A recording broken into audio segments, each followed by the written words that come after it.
Ladies and gentlemen, welcome back to episode 6 of GHP News. I'm your host, Jackson Hancock, and in this show we will inform you on the latest happenings in the Grand Haven area, specifically the high school. If you want to be a part of this group, just go down to room 0121 or the GHTV studio next to the fitness center. We're going every day until 4 p.m.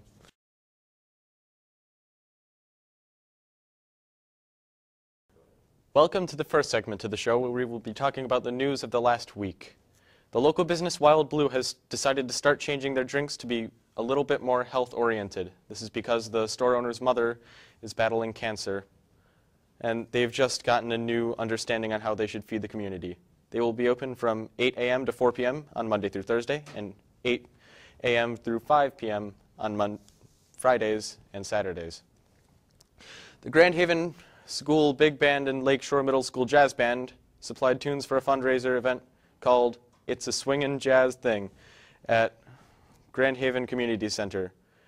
Noah Merriman's Swing Club is also known as the Buccaneer Swing Dance Association, took to the floor to show off some awesome swing choreography and instruct others on how to swing dance. Several local businesses donated food to the event, and the event was able to draw over 200 people.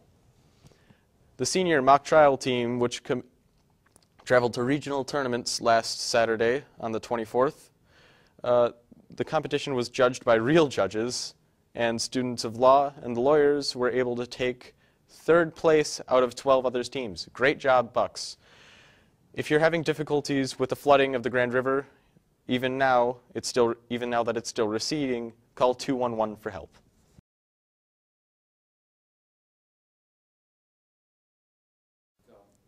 The girls' basketball team was unfortunately defeated during their OK Conference game against Caledonia and went home with a score of 42-40.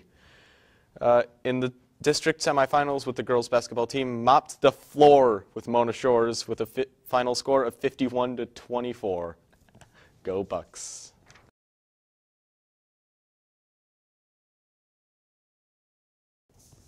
All right. In the third segment, we will be talking about the events scheduled for the next week. Keep in mind that we will have guest speaker Calvin Terrell here to teach us some valuable lessons next Wednesday.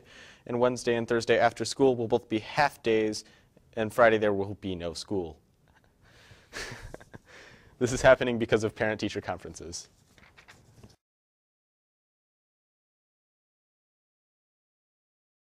Welcome to the fourth segment of the show, where we will be talking about the sports scheduled for the next week.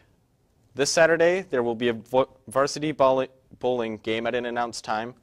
We will also have a boys varsity wrestling at an announced time.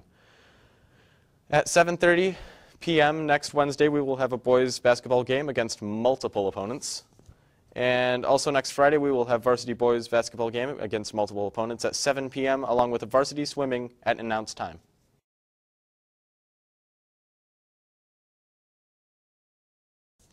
Welcome to the fifth segment of the show, where we will be conducting some interviews with the local guests. First up is a representative from DECA, Chris Hudson.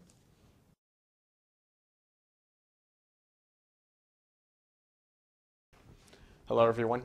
I am here with Chris Hudson for DECA. So, what is DECA for?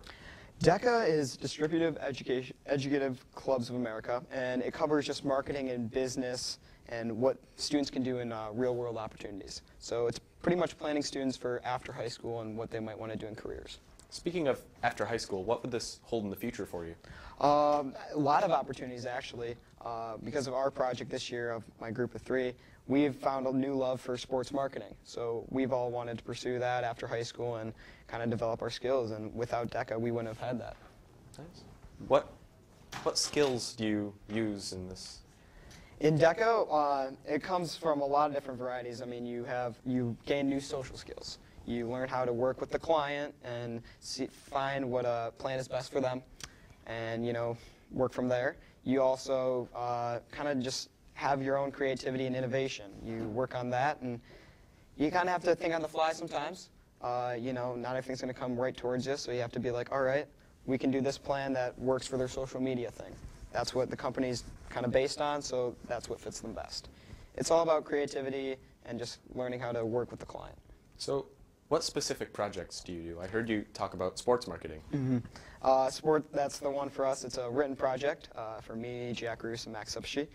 Sports and entertainment marketing, research operations, where we are right now working with Anytime Fitness, the local one, on a promotional project that will bring them more membership and more revenue in the future. And that project's based around social media because they have just spectacular one-to-one relationships with their clients, but they also have a lot of social media-driven promotions, and we will be revamping that for them. So in the short term, is this like a competition? This is. So this project that we've been working with Anytime Fitness, we will present it to judges next Friday when our whole DECA team goes to Detroit for states. And we hope that we do really well in our presentation and written project to hopefully move on to nationals, which would be in Atlanta. Is nationals like a normal occurrence? Is this something that you usually go to? Last year we had one person from Grand Haven High School go, Hannah Stahl. She's now graduated. But nationals happen every year, and we'd love to make it, but not many kids from Grand Haven do make it. Oh, okay. Sad to hear, but why do you think someone should join DECA? I think it's rather simple on why to join DECA. I mean, the opportunities are endless, and how you get prepared for your future is just huge when it comes to DECA. I mean, it's just what you can do and what you can learn from the program is massive, whether it's the social skills and the clients or just learning what you might want to do in the future. I think it's really intriguing, and every student should do it. That's great. I'd really like to thank you for being here. Thank you. Thank you for your It's time. awesome. Thank you. Second up, Jeremy Case with SME Prime Manufacturing Education Program.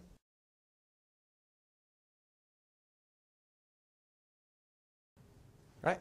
I'm here with Mr. Case, here to talk about ShapeCo and why they're integrating a class into the high school.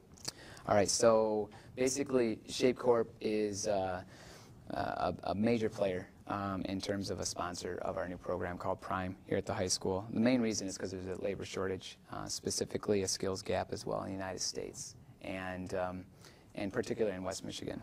So what they're doing is they're trying to get involved at the school level so that that the kids here can really experience what is going on in the manufacturing engineering community. There is this thing called Industry 4.0, and it's basically cyber physical, and it's the next generation in terms of manufacturing. And when we look at that, it requires our students, it requires the workforce to be at a higher level than what it currently is.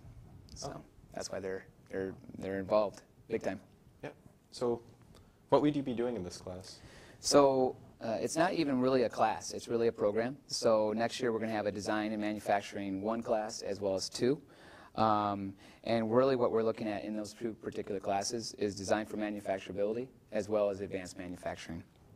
And so that's where our focus is. And we're also going to be adding another class the following year too, in terms of mechatronics and robotics. Oh, okay. So what skills would you get out of this class? We use Tooling U, SME. SME stands for Society of Manufacturing Engineering.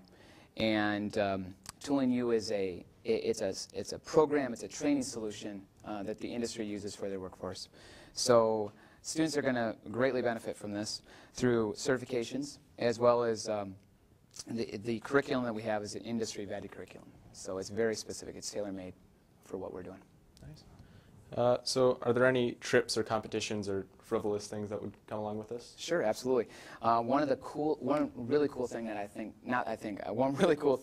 that we're doing in the Design and Manufacturing 2 class is we are partnered with NASA through their Hunch program. And I wrote this down too because high school students high school students united with NASA creating hardware. And the whole program is based on where students at Grand Haven High School will work with NASA engineers to be able to create hardware for the International Space Station. That's one thing. Oh, that's all. Yeah, it is exciting, right? Exciting, really cool. Really interesting. So there's that, and then there's also because Shape Corp is directly it's a partnership, but it's more than just a field trip partnership. And our students will be able to go to Shape and learn from the engineers and manufacturers at Shape. They'll be able to Shape Corp will be able to bring some of their people here at the high school. So there's this bridge and connection between the two. which I'm really excited about. Also, you know, this year we toured Grand Valley State University's Engineering Day, which has been fantastic in the past. We'll probably continue doing stuff like that. There are numerous competitions that you can get involved with that relate to engineering and manufacturing at the high school level. That sounds really great what you're doing here. Thank you. Thank you for coming. All right, awesome. Thank you. Appreciate it.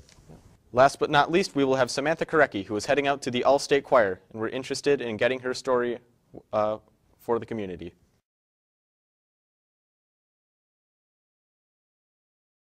I'm here with Samantha Korecki for Honors Choir. So what brought you to do choir? What inspired you to do choir? Well, when I was a little kid, I always used to sing and hum around the house, but at my old school in Granville, they didn't have a choir program or any sort of music, so we had low funding. So when I moved to Grand Haven in 6th grade, I automatically signed up for the choir at White Pines because I was all excited to try to sing, and it took me a while to get my courage up to try to do anything like this. But now that I have, I've loved it from the start. So what do you say really brought about the jump from just 6th grade choir to honors choir, the state level? That took a while. I was in choir from 6th grade to 8th grade before I started singing or doing anything by myself outside of like the choir at school. But I slowly started to get more into it. I had a lot of friends that were really, really into it, and so they kind of just inspired me to like take a risk and try out for different things. And then this year, I realized that this state honors choir existed. I didn't know about it last year, but one of my friends encouraged me to do it. George Fullerton, he also made it into the All-State Choir, and now here I am. So I've heard that you're going into this group. Are you coordinating with anyone outside the school? Kind of. The MSBMA program is communicating with my choir teacher to send us music to learn and stuff like that. But otherwise, I'm just preparing with George and my choir teachers. Okay. So what did you do for your initial audition, like to get into all of this? So the initial audition was for regionals, and they sent out one piece of music to all the schools in Michigan, including the Upper Peninsula, and we each had to learn it and record a video of ourselves singing it and send it into the MSBMA program through our teachers, and then they got back to our teachers with the list of who made it in. Okay. So what do you think you're going to be singing at States? I'm not sure. They usually pick a little bit of unconventional music, which I found really fun to do at States. But at this new all-state level, they haven't actually sent out the music yet, but I'm excited to get it. Sounds really nerve-wracking. It is, definitely. Yeah. So where and when will this take place? It's going to be sometime in May. I'm not sure of the actual date, and we perform at the Youth Arts Festival, and I'm not sure where that is this year, but that's where it'll be. All right, so you've moved through these phases, like humming in your house to 6th grade choir to all-state. Do you think this is going to be something in your future? I hope to stay involved with singing and stuff all throughout my future in my life because it's something I really like to do. But I'm not sure if I'll go into a career with it, but it'll always be a hobby at least. All right, thank you for coming. We value your time. No problem.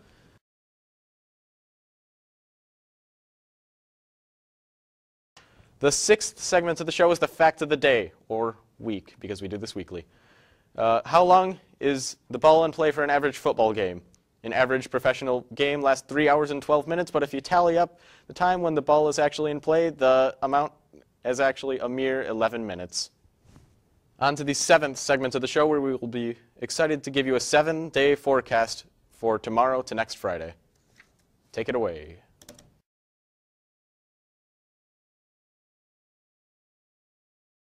It looks like it's going to be quite the unusually warm week for March next week.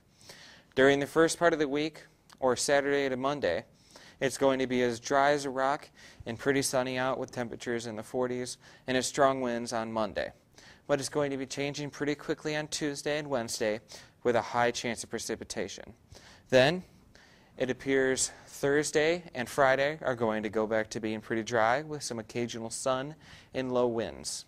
Thank you for joining us this week, and we hope you have a nice night. This is Arthur Burke signing off.